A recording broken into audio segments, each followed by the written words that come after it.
Hello प्यारे बच्चों, स्वागत है आप सभी का हमारे YouTube channel AK academy classes में। बच्चों, आज हम लोग पढ़ेंगे क्लास 8th की साइंस की बुक का चैप्टर नंबर 1। चैप्टर का नाम है फसल उत्पादन एवं प्रबंध।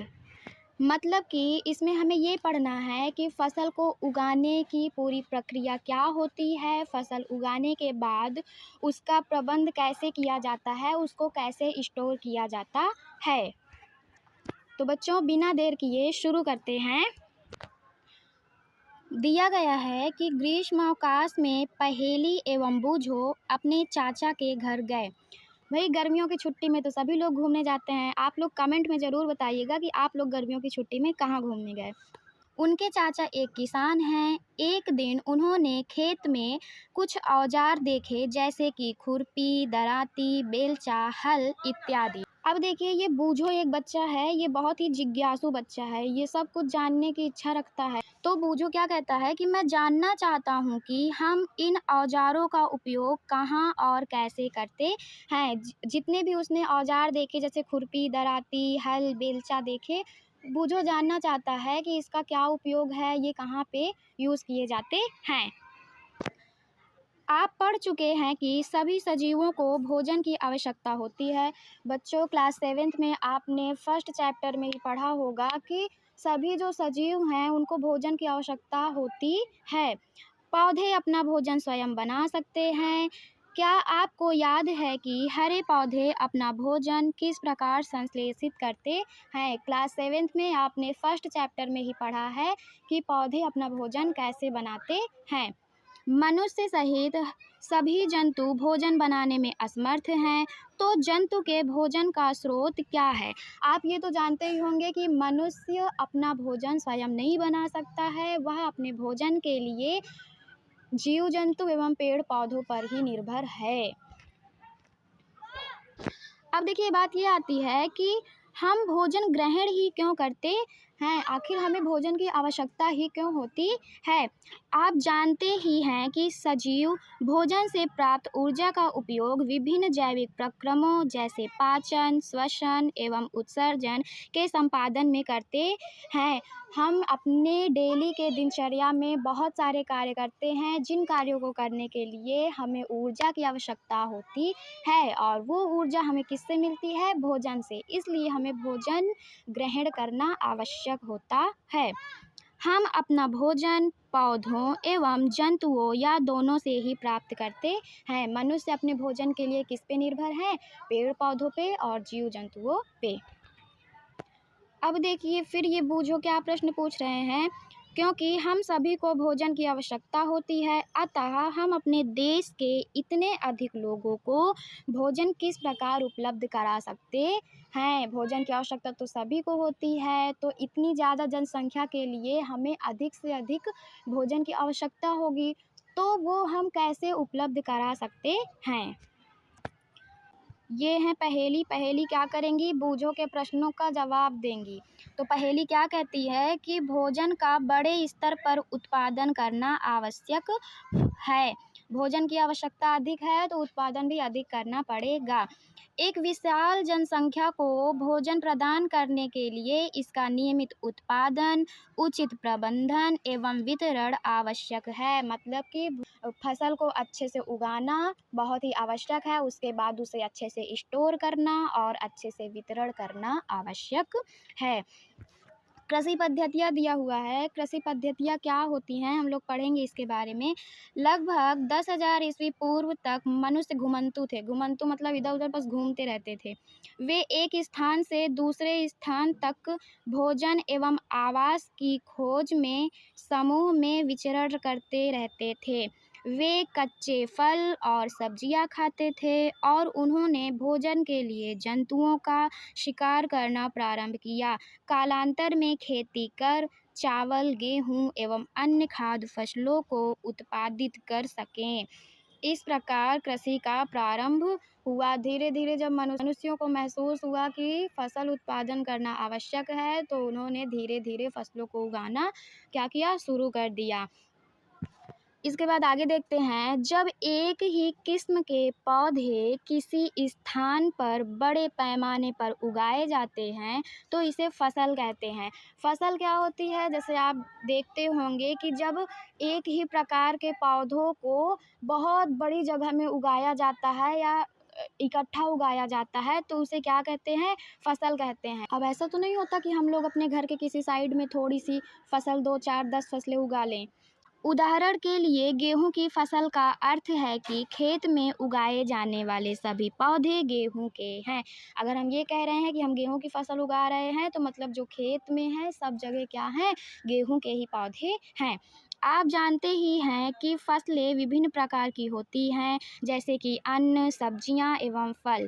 जिस मौसम में यह पौधे उगाए जाते हैं उसके आधार पर हम फसलों का वर्गीकरण कर सकते हैं। मतलब फसलों को ऋतुओं के अनुसार हम बांट सकते हैं। भारत एक विशाल देश है। यहाँ ताप, आर्द्रता और वर्षा जैसी जलवायु परिस्थितियाँ एक क्षेत्र से दूसरे क्षेत्र में भिन्न हैं। अतः सब जगह जलवायु एक जैसी नहीं होती है, हर जगह मौसम अलग अलग होता है। अतः देश के विभिन्न भागों में विविध प्रकार की फसलें उगाई जाती हैं। इस विविधता के बावजूद मोटे तौर पर फसलों को 2 वर्गों में बांटा जा सकता है। मतलब ऋतुओं के अनुसार हम फसलों को कितने भागों में बांट सकते हैं, 2 भागों में। आपकी बुक में 2 भागों में ही बांटा गया है, लेकिन मुख्यतः हम इसे 3 भागों में भी बांट सकते हैं।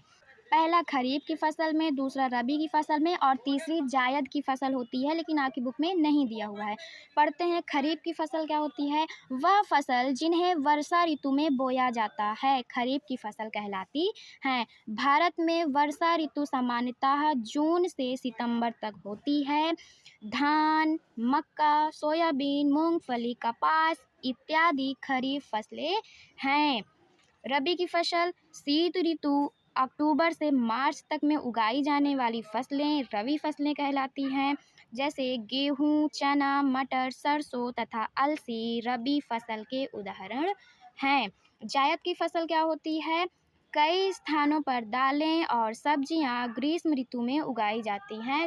अब हमें फसल पद्धतियों के बारे में पढ़ना है। देखिए, फिर ये बूझो क्या कह रहे हैं कि धान को शीत ऋतु में क्यों नहीं उगाया जा सकता है।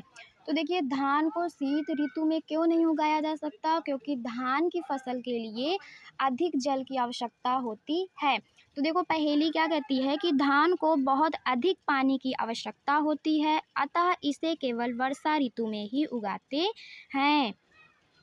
फसल उगाने के लिए किसान को अनेक क्रियाकलाप एक अवधि में करने पड़ते हैं। आप देखेंगे कि यह क्रियाकलाप उस प्रकार के हैं जिनका उपयोग माली अथवा आप सजावटी पौधे उगाने के लिए करते हैं। ये क्रियाकलाप अथवा कार्य कृषि पद्धतियाँ जो आगे दिए गए हैं।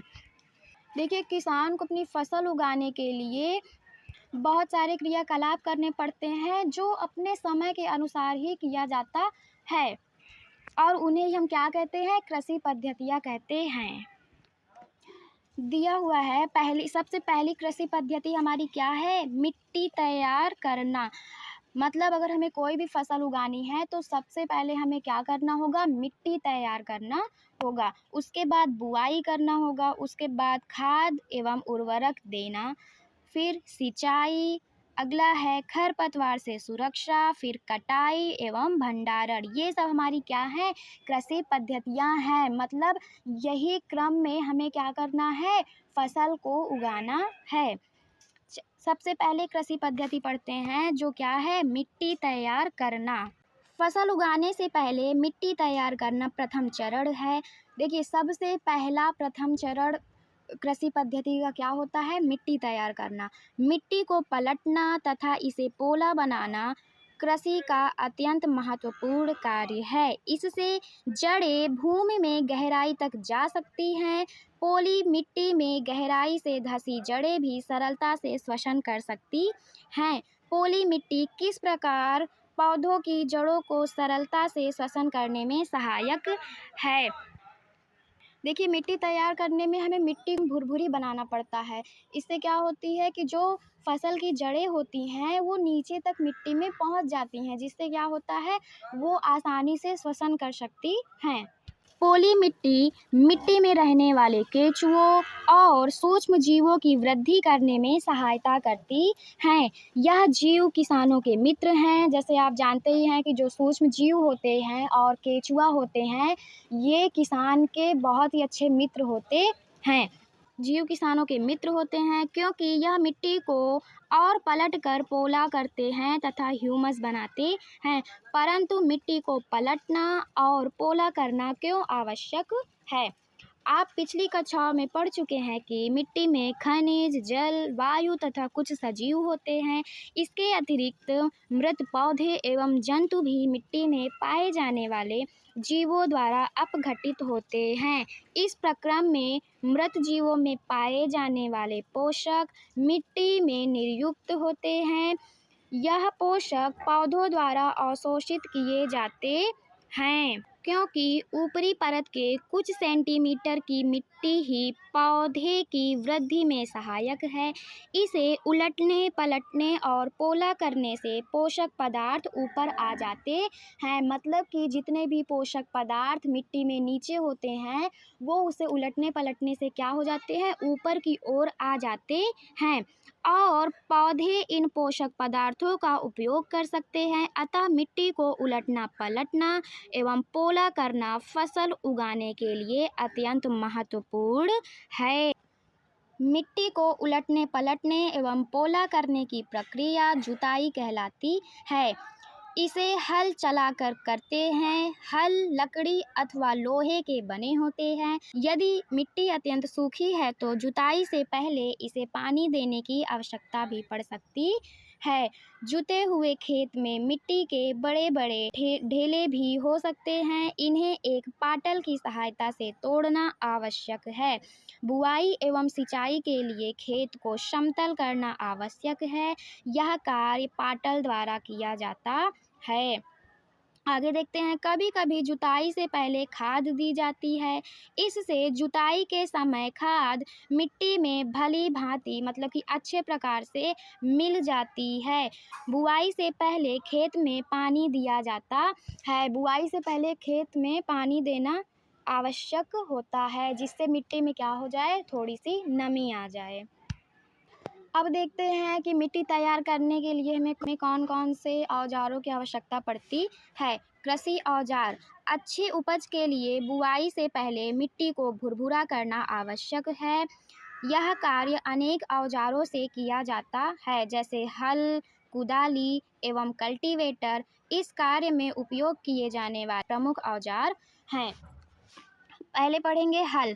हल क्या है? प्राचीन काल से ही हल का उपयोग जुताई, खाद उर्वरक मिलाने, खरपतवार निकालने एवं मिट्टी खुरचने के लिए किया जाता रहा है। पुराने टाइम पे हल का ज़्यादा यूज़ किया जाता था। इस टाइम पे इसका उपयोग बहुत ही कम किया जाता है। यह औजार लकड़ी का बना होता है जिसे बैलों की जोड़ी अथवा अन्य पशुओं जैसे घोड़े, ऊंट की सहायता से खींचा जाता है। इसमें लोहे की मजबूत तिकोनी पत्ती लगी होती है जिसे फाल कहते हैं। आप देखेंगे, कभी देखे होंगे तो जो हल होता है उसमें एक तिकोनी पत्ती लोहे की लगी होती है जिसे हम लोग फाल कहते हैं। हल का मुख्य भाग लंबी लकड़ी का बना होता है जिसे हल शैफ्ट कहते हैं। इसके एक सिरे पर हैंडल होता है तथा दूसरा सिरा जोत के डंडे से जुड़ा होता है जिसे बैलों की गर्दन के ऊपर रखा जाता है। एक जोड़ी बैल एवं एक आदमी इसे सरलता से चला सकता है। आजकल लोहे के हल तेजी से देसी लकड़ी के हल की जगह ले रहे हैं। अगला देखते हैं औजार कुदाली। कुदाली क्या है? यह एक सरल औजार है जिसका उपयोग खरपतवार निकालने एवं मिट्टी को पोला करने के लिए किया जाता है। इसमें लकड़ी अथवा लोहे की छड़ होती है जिसके एक सिरे पर लोहे की चौड़ी और मुड़ी लगी होती है। देखिए, ये आपको हल का चित्र दिया हुआ है। जो ये एक तिकोनी पत्ती सी लगी हुई है यहाँ पे, ये देखिए, ये एक तिकोनी सी पत्ती लगी हुई है। इसे हम लोग क्या कहते हैं? फाल कहते हैं। और ये जो है ये हल सैफ्ट कहलाता है और ये एक किसान इसे चला रहा है। आगे देखते हैं, पत्ती लगी होती है जो ब्लेड की तरह कार्य करती है। इसका दूसरा सिरा पशुओं द्वारा खींचा जाता है, कुदाल जिसे कहते हैं। कल्टीवेटर क्या होता है? आजकल कल्टीवेटर का सबसे ज़्यादा उपयोग किया जा रहा है। आजकल जुताई ट्रैक्टर द्वारा संचालित कल्टीवेटर से की जाती है। कल्टीवेटर के उपयोग से श्रम एवं समय दोनों की बचत होती है, मतलब मेहनत भी कम लगती है और समय की भी बचत होती है। ये ट्रैक्टर से जुताई की जा रही है। अगली कृषि पद्धति देखते हैं कि क्या है बुआई। बुआई फसल उत्पादन का सबसे महत्वपूर्ण चरण है। बोने से पहले अच्छी गुणवत्ता वाले साफ एवं स्वस्थ बीजों का चयन किया जाता है। किसान अच्छी उपज देने वाले बीजों को प्राथमिकता देता है, मतलब बुआई करने से पहले हमें अच्छे एवं स्वस्थ बीजों का चयन करना पड़ता है जिससे हमारी फसल अच्छी हो। बीजों का चयन कैसे करना है? ये पहेली एक दिन क्या देखती हैं, एक दिन मैंने अपनी माँ को देखा कि माँ चने के कुछ बीज एक बर्तन में रखकर उसमें कुछ पानी डाल रही है। कुछ मिनट पश्चात कुछ बीज पानी के ऊपर तैरने लगे। पहेली को आश्चर्य होता है कि कुछ बीज पानी के ऊपर क्यों तैरने लगे। देखिए, जो बीज उसमें से खराब थे वो पानी में तैरने लगे और जो स्वस्थ अच्छे बीज थे वो क्या हो गए, पानी में बैठ गए। जो बीज ऊपर आ गए वो बीज कैसे थे, खराब थे। देखिए, इसके लिए एक क्रियाकलाप दिया है कि एक बीकर लेकर इसे पानी से आधा भरिए, इसमें एक मुट्ठी गेहूं के दाने डालकर भली भांति हिलाइए, कुछ समय प्रतीक्षा कीजिए। क्या कुछ बीज जल के ऊपर तैरने लगते हैं? जो बीज पानी में बैठ जाते हैं वे हल्के हैं या भारी हैं? क्षतिग्रस्त बीज खोखले हो जाते हैं और इस कारण हल्के होते हैं, अतः यह जल पर तैरने लगते हैं। जो खराब बीज होते हैं वो कैसे होते हैं, बहुत ही हल्के होते हैं और हल्के होने की वजह से वो पानी में ऊपर की ओर क्या करने लगते हैं, तैरने लगते हैं। अच्छे और स्वस्थ बीजों को क्षतिग्रस्त बीजों से अलग करने की यह एक अच्छी विधि है। बुआई से पहले बीज बोने के औजारों के बारे में जानना आवश्यक है। बीज बोने के लिए हम कौन कौन से औजारों का उपयोग करते हैं इसके बारे में पढ़ते हैं। परंपरागत औजार। परंपरागत रूप से बीजों की बुआई में इस्तेमाल किए जाने वाला औजार कीप के आकार का होता है।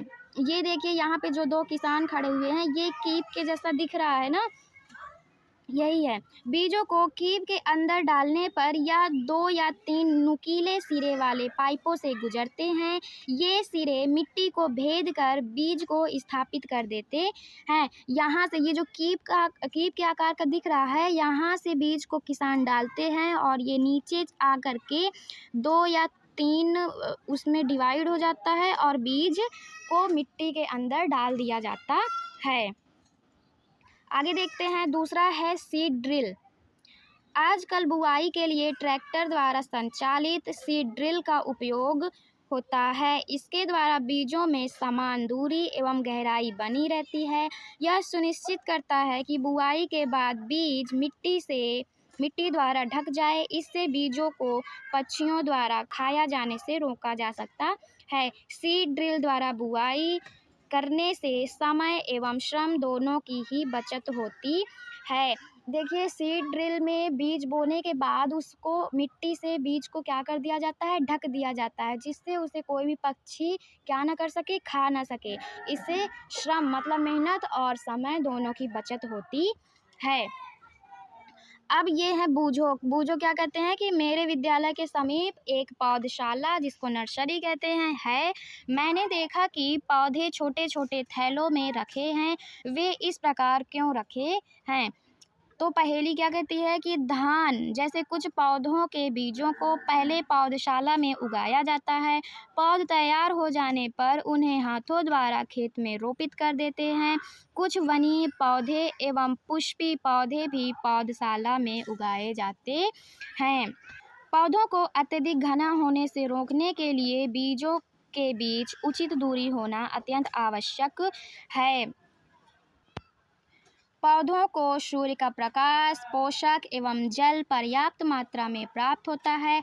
अधिक घनेपन को रोकने के लिए कुछ पौधों को निकाल कर हटा दिया जाता है। देखिए, हमें फसलों को एक उचित दूरी पर ही लगाना चाहिए, क्योंकि सभी पौधों को सूर्य का प्रकाश एवं पोषक तत्वों की आवश्यकता होती है। अगर पौधों के बीच में ज़्यादा घनापन रहेगा तो सभी पौधों को अच्छे से पोषक तत्व नहीं मिल पाएगा और फिर हमारी फसल क्या हो जाएगी, खराब हो जाएगी। इसलिए अगर फसलों में अधिक घनापन है तो उसमें से बीच बीच से कुछ पौधों को निकाल करके हटा दिया जाता है। अगली कृषि पद्धति क्या है कि खाद एवं उर्वरक मिलाना। बुआई करने के बाद फसलों को खाद देना भी तो आवश्यक है, जिससे फसल में क्या हो, वृद्धि हो। वे पदार्थ जिन्हें मिट्टी में पोषक स्तर बनाए रखने के लिए मिलाया जाता है उन्हें खाद एवं उर्वरक कहते हैं। जैसे हमें भोजन की आवश्यकता होती है तो पौधों को वृद्धि करने के लिए भोजन की आवश्यकता तो होगी ही, पोषक तत्वों की आवश्यकता होगी, इसलिए उसमें क्या किया जाता है, खाद और उर्वरक मिलाया जाता है। बूझो कह रहे हैं कि मैंने एक खेत में उगने वाली स्वस्थ फसल पौधों को देखा, जबकि पास के खेत में पौधे कमज़ोर थे। कुछ पौधे अन्य पौधों की तुलना में ज़्यादा अच्छी तरह क्यों उगते हैं। आगे दिया हुआ है, मिट्टी फसल को खनिज पदार्थ प्रदान करती है। यह पोषक पौधों की वृद्धि के लिए आवश्यक है। कुछ क्षेत्रों में किसान खेत में एक के बाद दूसरी फसल उगाता रहता है। खेत कभी भी खाली नहीं छोड़े जाते। कल्पना कीजिए कि पोषकों का क्या होता है। फसलों के लगातार उगाने से मिट्टी में कुछ पोषकों की कमी हो जाती है। इस क्षति को पूरा करने हेतु किसान खेतों में खाद देते हैं। यह प्रक्रम खाद देना कहलाता है। अपर्याप्त खाद देने से पौधे कमज़ोर हो जाते हैं। देखिए, क्या होता है कि मिट्टी में जितने भी पोषक तत्व होते हैं वो क्या कर लिए जाते हैं, पौधों द्वारा प्राप्त कर लिए जाते हैं। तो मिट्टी में क्या होगी, पोषक तत्वों की कमी आ जाएगी। तो फिर वृद्धि करने के लिए पौधों को पोषक तत्व तो चाहिए होंगे, इसीलिए क्या किया जाता है, खाद दिया जाता है। खाद क्या है, खाद एक कार्बनिक जैविक पदार्थ है जो कि पौधों या जंतु अपशिष्ट से प्राप्त होती है। किसान पादप एवं जंतु अपशिष्टों को एक गड्ढे में डालते जाते हैं तथा इसका अपघटन होने के लिए खुले में छोड़ देते हैं। अपघटन कुछ सूक्ष्म जीवों द्वारा होता है। अपघटित पदार्थ खाद के रूप में उपयोग किया जाता है। आप कक्षा 6 में वर्मी कंपोस्टिंग अथवा केंचुओं द्वारा खाद तैयार करने के विषय में पढ़ चुके हैं। देखिए, क्या किया जाता है, जीव जंतुओं के अपशिष्ट पदार्थों को एक गड्ढे में एकत्रित किया जाता है और उसे खुला छोड़ दिया जाता है और उसे खुले स्थानों में क्या कर दिया जाता है, छोड़ दिया जाता है और फिर वह एक अच्छी खाद के रूप में बनकर तैयार हो जाता है। देखिए, एक क्रियाकलाप दिया हुआ है कि मूंग अथवा चने के बीज को लेकर उन्हें अंकुरित कीजिए। इनमें से एक ही आकार वाले 3 नवोदित छांट लीजिए। अब 3 गिलास अथवा एक ही पात्र लीजिए। इन पर A, B, C निशान लगाइए। गिलास A में थोड़ी सी मिट्टी लेकर इसमें थोड़ी सी गोबर की खाद मिलाइए। गिलास B में समान मात्रा में मिट्टी लेकर उसमें थोड़ा सा यूरिया मिलाइए। गिलास C में कुछ मिट्टी लीजिए, बिना कुछ मिलाए अब इनमें पानी की समान मात्रा डालकर सुरक्षित स्थानों पर रख दीजिए। प्रतिदिन पानी देते रहिए। 7 से 10 दिनों बाद उनकी वृद्धि को नोट कीजिए। देखिए, आपको क्या करना है, 3 ग्लास लेने हैं। तीनों में क्या करने हैं, मूंग या चने के बीज को, किसी भी चीज़ के बीज को बोना है और एक में क्या करना है, आपको गोबर की खाद डालना है, दूसरे में यूरिया डालनी है और तीसरे को खाली छोड़ देना है और उसको लगभग आपको 7 से 8 दिन बाद देखना है आप क्या निष्कर्ष पाते हैं। देखिए, क्या तीनों गिलासों के पौधों में वृद्धि की गति एक समान है? किस गिलास में पौधों की वृद्धि बेहतर है? किस गिलास के पौधों में वृद्धि सबसे अधिक है? आप ये देखेंगे कि जिसमें आपने यूरिया मिलाया है उसमें की फसल थोड़ा ज़्यादा अच्छी होगी और उसके बाद खाद वाला होगा, और जिसमें आपने केवल मिट्टी और पानी दिया है उसमें थोड़ा कम वृद्धि हुई होगी। तो उर्वरक क्या है? उर्वरक एक रासायनिक पदार्थ है जो विशेष पोषकों से समृद्ध होते हैं। वे खाद से कैसे भिन्न हैं? उर्वरक का उत्पादन फैक्ट्रियों में किया जाता है। उर्वरक के कुछ उदाहरण हैं urea, ammonium sulphate, super phosphate, potash, nitrogen, phosphorus एवं पोटेशियम। ये सब क्या हैं? रासायनिक उर्वरक हैं। इनके उपयोग से किसानों को गेहूं, धान तथा मक्का जैसी फसलों की अच्छी उपज प्राप्त करने में सहायता मिली है। परंतु उर्वरकों के अधिक उपयोग से मिट्टी की उर्वरता में कमी आई है। यह जल प्रदूषण का भी स्रोत बन गए हैं। अतः मिट्टी की उर्वरता बनाए रखने के लिए हमें उर्वरकों के स्थान पर जैविक खाद का उपयोग करना चाहिए अथवा दो फसलों के बीच में खेत को कुछ समय के लिए बिना कुछ उगाए छोड़ देना चाहिए। देखिए उर्वरक से क्या होता है, उर्वरक से फसल तो बहुत ही अच्छी होती है, उत्पादन अच्छा होता है, लेकिन यह क्या करता है? मिट्टी की उर्वरता को कम कर देता है। इसलिए हमें ज़्यादा से ज़्यादा जैविक खादों का ही उपयोग करना चाहिए और हो सके तो बीच कोई भी फसल उगाने के बाद खेत को कुछ समय के लिए बिना कुछ बोए उसे खाली छोड़ देना चाहिए, जिससे उसमें क्या हो? पोषक तत्वों की पूर्ति हो सके। आगे देखते हैं। खाद के उपयोग से मिट्टी के गठन एवं जल अवशोषण क्षमता में भी वृद्धि होती है। इससे मिट्टी में सभी पोषकों की प्रतिपूर्ति हो जाती है। मिट्टी में पोषकों की प्रतिपूर्ति का अन्य तरीका है फसल चक्रण। यह एक फसल के बाद खेत में दूसरे किस्म की फसल एकांतर क्रम में उगाकर किया जाता है। देखिए फसल चक्रण क्या है कि लगातार एक ही प्रकार की फसलों को नहीं बोना, मतलब अलग अलग फसलों को बदल बदल कर बोना, जिससे मिट्टी में हर पोषक तत्व की पूर्ति हो सके। पहले उत्तर भारत में किसान फलीदार चारा एक ऋतु में उगाते थे तथा गेहूं दूसरी ऋतु में। इससे मिट्टी में नाइट्रोजन का पुनः पूरण होता रहता है। किसानों को इस पद्धति को अपनाने के लिए प्रोत्साहित किया गया है। पिछली कक्षाओं में आप राइजोबियम बैक्टीरिया के विषय में पढ़ चुके हैं। यह फलीदार लेग्यूमिनस पौधों की जड़ों की ग्रंथिकाओं में पाया जाता है और वायुमंडलीय नाइट्रोजन का स्थिरीकरण करता है। देखिए जो हमारे वायुमंडल में नाइट्रोजन होता है, उस नाइट्रोजन का उपयोग पौधे डायरेक्ट नहीं कर सकते हैं। तो जो बैक्टीरिया होता है, जो सबसे मुख्य बैक्टीरिया राइजोबियम आपकी बुक में मुख्य रूप से दिया हुआ है, वह क्या करते हैं? पौधों की जड़ों में उपस्थित रहते हैं और क्या करते हैं? नाइट्रोजन का स्थिरीकरण करते हैं। मतलब वायुमंडलीय नाइट्रोजन को दूसरे रूप में परिवर्तित करते हैं, जिसका उपयोग पेड़ पौधे आसानी से कर सकते हैं। अब खाद एवं उर्वरक में अंतर दिया हुआ है कि खाद एवं उर्वरक एक दूसरे से किस प्रकार भिन्न हैं। उर्वरक क्या है? उर्वरक एक मानव निर्मित लवण है। जो उर्वरक है ये मानव द्वारा फैक्ट्रियों में बनाया जाता है। खाद क्या है? खाद एक प्राकृतिक पदार्थ है जो गोबर एवं पौधों के अवशेष के विघटन से प्राप्त होता है। उर्वरक का उत्पादन फैक्ट्रियों में होता है, वहीं पे खाद खेतों में बनाई जाती है। उर्वरक से मिट्टी को ह्यूमस प्राप्त नहीं होती है, मतलब उर्वरक शक्ति इससे और कम ही हो जाती है। खाद से मिट्टी को ह्यूमस प्रचुर मात्रा में प्राप्त होती है।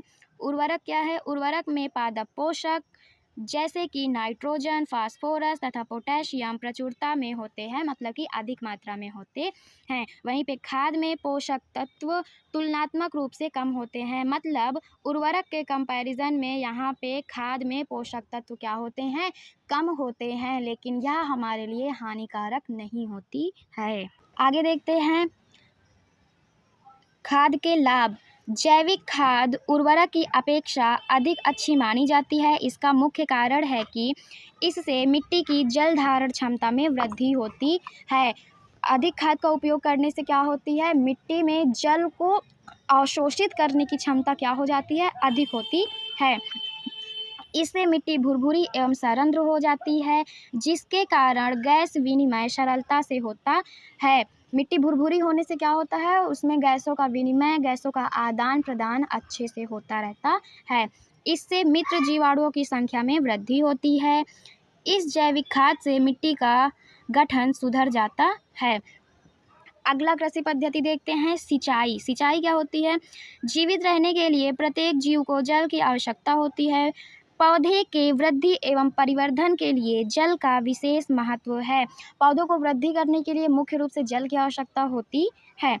पौधे की जड़ों द्वारा जल का अवशोषण होता है, जिसके साथ खनिजों और उर्वरकों का भी अवशोषण होता है। पौधों में लगभग 90% जल होता है। जल आवश्यक है क्योंकि बीजों का अंकुरण शुष्क स्थिति में नहीं हो सकता है। देखिए, बीज कभी भी शुष्क स्थिति में अंकुरित नहीं हो सकता है, इसके लिए उसे जल की आवश्यकता होती है। जल में घुले हुए पोषक का स्थानांतरण पौधे के प्रत्येक भाग में होता है। यह फसल की पाले एवं गर्म हवा से रक्षा करता है। स्वस्थ फसल वृद्धि के लिए मिट्टी की नमी को बनाए रखने के लिए खेत में नियमित रूप से जल देना आवश्यक है। निश्चित अंतराल पर खेत में जल देना क्या कहलाता है? सिंचाई कहलाता है। सिंचाई का समय एवं बारंबारता फसलों, मिट्टी एवं ऋतु में भिन्न होता है। गर्मी में पानी देने की बारंबारता अपेक्षाकृत अधिक होती है। ऐसा क्यों है? क्योंकि यह मिट्टी एवं पत्तियों से जल वाष्पन की दर अधिक होने से हो सकता है। अब बूझो क्या कह रहे हैं कि इस वर्ष पानी देते समय मैं अधिक सतर्क हूँ। पिछली गर्मियों में मेरे पौधे सूख और मर गए थे। सिंचाई के स्रोत क्या क्या हैं?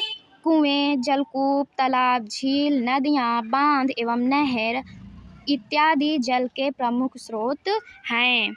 इनके द्वारा हम लोग क्या करते हैं? सिंचाई करते हैं। तो बेटा, आज हम लोगों ने 4 कृषि पद्धतियों के बारे में पढ़ा। आई होप आप लोगों को क्लास अच्छे से समझ में आई होगी। बच्चों, इसी के साथ आज की क्लास को यहीं पे समाप्त करते हैं। मिलेंगे अगली क्लास में। तब तक के लिए टाटा, bye bye and thank you. हंसते रहिए, मुस्कुराते रहिए।